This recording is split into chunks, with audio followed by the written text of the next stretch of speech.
Assalamualaikum warahmatullahi wabarakatuh. Perkenalkan, nama saya Aldi Aditya Ekayadi. Saya akan mempresentasikan artikel saya yang berjudul Penerapan Metode SAW untuk Pemilihan Vendor dalam Pengadaan Barang Jasa Pemerintah. Presentasi ini saya bagi ke dalam tiga fokus pembahasan utama, yaitu pendahuluan, tinjauan pustaka, dan metode penelitian. Lalu dilanjutkan dengan kesimpulan. Latar belakang penelitian ini adalah adanya subjektivitas dalam memilih vendor dan fakta bahwa sistem pemilihan internal belum ada sehingga keputusan pemilihan vendor masih rawan dipengaruhi stigma ASN. Saya mengidentifikasi tiga solusi utama: perancangan SPK pemilihan vendor terbaik, penentuan metode yang tepat, dan simplifikasi fungsi untuk menghasilkan keputusan yang cepat dan objektif. Tujuan penelitian saya adalah menghasilkan sistem yang berjalan secara efektif, menguji efektivitas metode yang dipilih, dan mencapai objektivitas penilaian di Bapeda Jawa Barat. Tahapan yang saya lalui mencakup identifikasi masalah, perencanaan, pengumpulan data, desain, hingga implementasi sistem.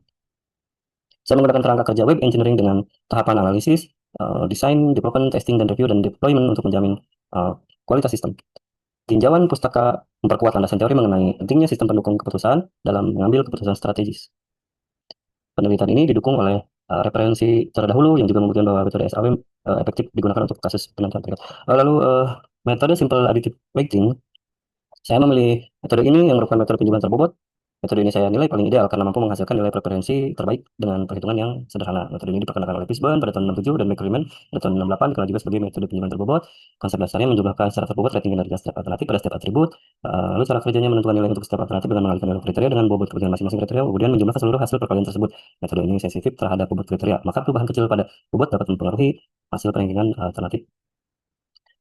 Tahapan SAW saya terapkan secara ketat, yaitu menentukan kriteria, menentukan bobot untuk setiap kriteria, membuat materi keputusan, melakukan normalisasi, lalu menghitung nilai preferensi dan menentukan urutan preferensi dan alternatif yang paling besar. Formula SAW, normalisasi langkah perhitungan dimulai dengan normalisasi nilai untuk kriteria benefit, nilai yang dibagi adalah nilai maksimum, untuk kriteria cost, nilai yang dibagi adalah nilai minimum. Langkah kedua adalah menghitung skor akhir, yaitu menjumlahkan hasil perkalian antara matrik ternormalisasi dengan bobot setiap kriteria. Penelitian ini mengambil studi kasus, yaitu pengadaan meja rapat di beberapa provinsi Jawa Barat yang merupakan contoh pengadaan barang pada tahun 2025. Di sini ada nama vendor, harga, harga itu kriteria dengan bobot 50, lalu pengalaman dengan bobot 20, dan seterusnya. Eh, di sini terlihat materi keputusan dan materi normalisasi untuk 5 vendor alternatif menunjukkan bagaimana nilai vendor disamakan dahulu skalanya. Lalu hasil perkalian materi normalisasi dengan bobot kriteria menghasilkan skor akhir. Vendor dengan fee tertinggi akan menjadi pilihan terbaik. Hasil pemeringkatan menunjukkan CP Ciwarbu mendapatkan skor tertinggi, yaitu 0,956, sehingga direkomendasikan sebagai vendor terbaik. Sistem saya melibatkan dua aktor, koordinator pengadaan yang mengelola kriteria dan tim pengadaan yang melakukan penilaian dan melihat hasil, menciptakan mekanisme cek dan check and balance. Use diagram ini memvisualisasikan seluruh fungsionalitas sistem, mulai dari login hingga pemrosesan SAW dan pencetakan laporan.